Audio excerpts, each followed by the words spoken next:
Hope everyone's well this Wednesday. I thought I hit you with a pre-recorded video this time. You get me? Views on sport. Hope everyone's good this Wednesday, as I said. Couple of things to chat about, very quickly. Uh, the Prem is back, baby. This weekend, the Prem is back. That's first and foremost. We're very happy for that. No more international breaks until March. So definitely time to celebrate, definitely time to lock in with the Premiership now. And if you're an Arsenal fan, you're going to be hoping for better, like that. But already we got some bad news because Trossard picked up a knock playing for Belgium against Israel. He has now been sent back to Arsenal. Um, I don't think he should have been playing to begin with, to be honest with you.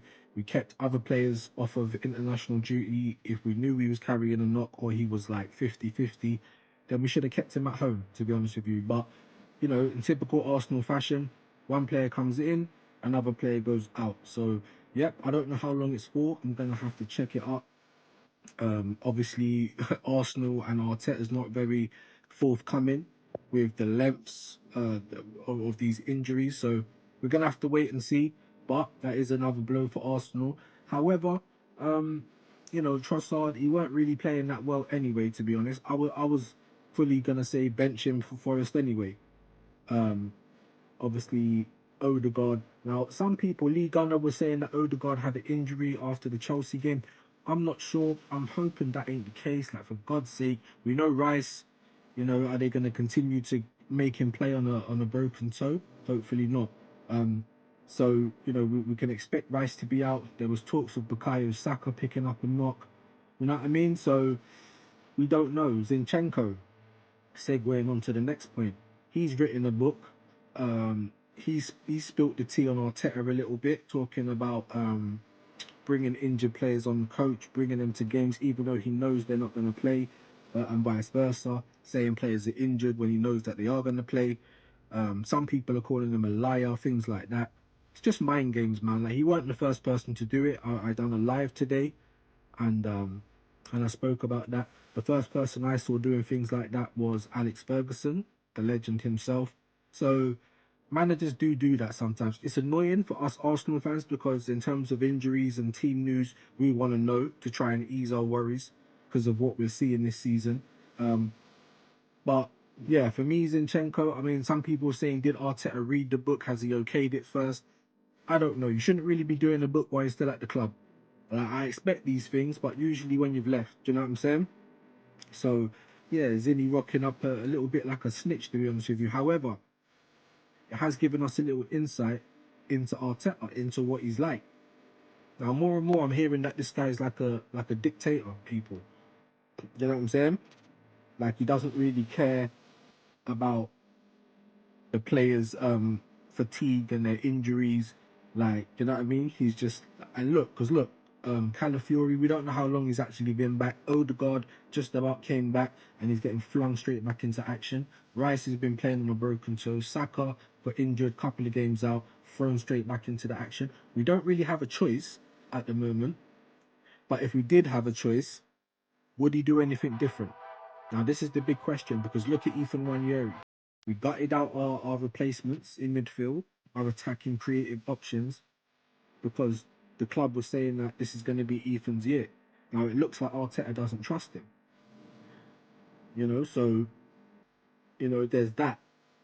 Also, I said in my live earlier, and I've been saying it, the club would have known about the extra fixtures this year. They would have known about the Champions League. They would have known about the 3 international breaks.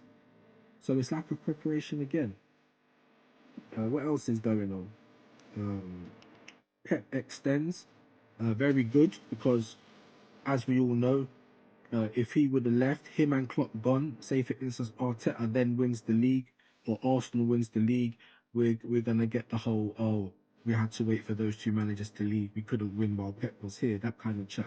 So it's never gonna, you know what I mean? So if Pep goes, it's never gonna be a good look for Arsenal because if we win it, it's gonna be played down.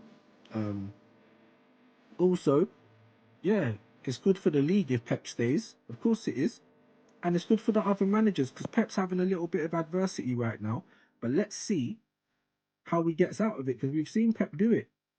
You know, even now with how bad they're playing and the injuries that they've got as well, they're still the favourites to win the league.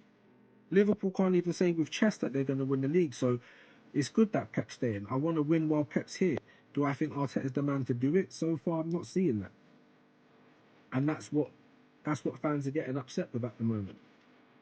But football's back, the Premier League's back. Let's hope that that little trip to America that they had, they've made some airtight plans and that they stick to them. Let's hope that some business gets done in January, but I don't really see that happening. Do you know what I mean? And for Arsenal fans in my kind of age bracket, we've been here before, we've seen it all before. Other news, they was talking about the capacity extension at the Emirates. My thoughts, why? You have to have a winning team on the field before you start doing all of that. We obviously move stadiums to compete, and how has that gone for us so far?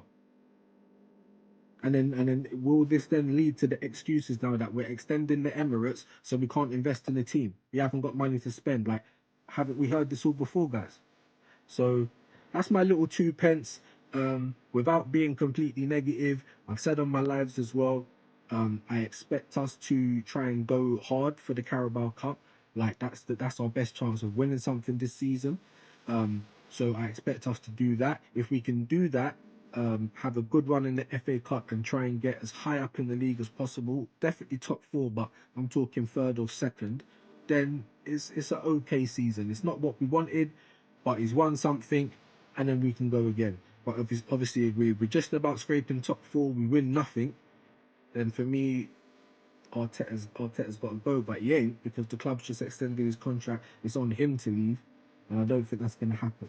But trying to be positive, what can we actually look forward to doing this year? I think we need to go for the Carabao Cup, purely because last year, when Liverpool came third and they won the Carabao Cup, they were bantering Arsenal fans, telling us they had a better season because they showed armpits. So I don't want to hear no one trying to banter Arsenal this year if we rock up third with the Carabao Cup.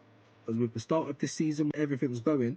Um, for me, that's the silver lining. Things can turn around, but will they turn around? That's the question. But anyway, nearly a 10-minute long video. I thought I'd just try and cover the little bits of news that's coming out. The Prem's back, baby. Arsenal v Nottingham Forest. We must beat them. But as always, like, share, subscribe, leave a comment, do whatever you need to do to help out. It's very much appreciated. And we'll be back again soon.